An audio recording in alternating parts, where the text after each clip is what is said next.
भारतीय न्याय संहिता 2023 के कुछ अहम, खास, महत्वपूर्ण धाराएं जिनमें के बदलाव किया गया है, उस विषय पर आज हम चर्चा कर रहे हैं। मैं डॉक्टर इरशाद खानम और आप सभी लोग देख रहे हैं आपकी अपनी YouTube channel I love talks. हम पहली धारा की बात करें तो धारा 124 आईपीसी की जो थी राजद्रोह से जुड़े मामलों में सजा का प्रावधान रखती थी। नए कानूनों के तहत राजद्रोह को अब एक नया शब्द देशद्रोह मिला है, यानी ब्रिटिश काल के शब्दों को हटा दिया गया है और भारतीय न्याय संहिता में अध्याय 7 में राज्य के विरुद्ध अपराधों की श्रेणी में देशद्रोह को रखा गया है। तो आईपीसी की धारा 124 में ये बदलाव किया गया है। धारा 144 आईपीसी की देखते हैं। आईपीसी की धारा 144 घातक हथियार से लैस होकर गैर कानूनी सभा में शामिल होने के बारे में थी। इस धारा को भारतीय न्याय संहिता के अध्याय 11 में सार्वजनिक शांति के विरुद्ध अपराध की श्रेणी में रखा गया है।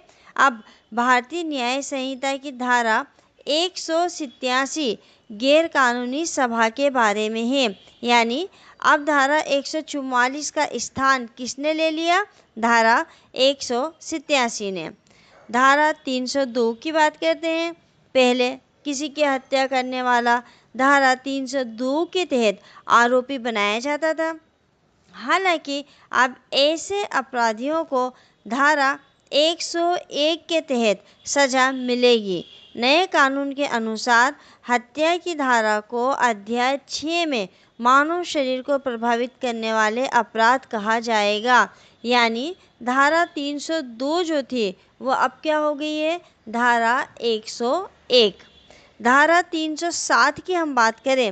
नए कानून के अस्तित्व में आने से पहले हत्या करने के प्रयास में दोषी को आईपीसी की धारा 307 के तहत सजा मिलती थी। अब ऐसे दोषियों को भारतीय न्याय संहिता की धारा 109 के तहत सजा सुनाई जाएगी। इस धारा को भी अध्याय 6 में शामिल किया गया है। धारा 376 जो कि बलात्कार के दुष्कर्म से जुड़े अपराधों में सजा को लिए दी जाती है। तो 376 जो है वो आईपीसी में परिभाषित किसको किया जाता था? उसके अंतर्गत दुष्कर्म को या बलात्कार को। भारतीय न्याय संहिता में इसे अध्याय 5 में महिलाओं और बच्चों के विरुद्ध अपराध की श्रेणी में जगह दी गई है। नए कानून में दुष्कर्म से जुड़े अपराध में सजा को धारा 63 में परिभाषित किया गया है, यानी धारा 376 अब रेप के मामले में नहीं लगेगी। अब क्या लगेगी? धारा 63। और वहीं सामूहिक दुष्कर्म को आईपीसी की धारा 376 डी की बजाय धारा 70 में शामिल किया गया है, यानी रेप के केस में धारा कौन सी? 63 और सामूहिक रेप होता है तो 70। अब धारा 399। पहले मानहानि के मामले में आईपीसी की धारा 399 इस्तेमाल की जाती थी।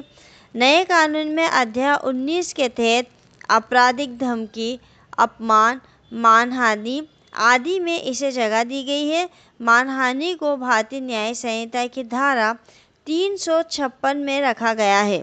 धारा 420 की अगर हम बात करें तो भारतीय न्याय संहिता में धोखाधड़ी या ठगी का अपराध धारा 420 में नहीं आएगा।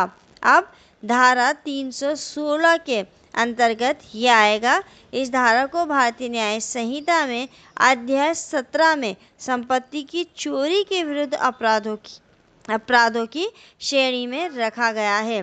तो इस प्रकार ये कुछ खास इम्पोर्टेंट धाराएं थी जो आपको जानना ज़रूरी थी, जिनमें परिवर्तन किए गए हैं।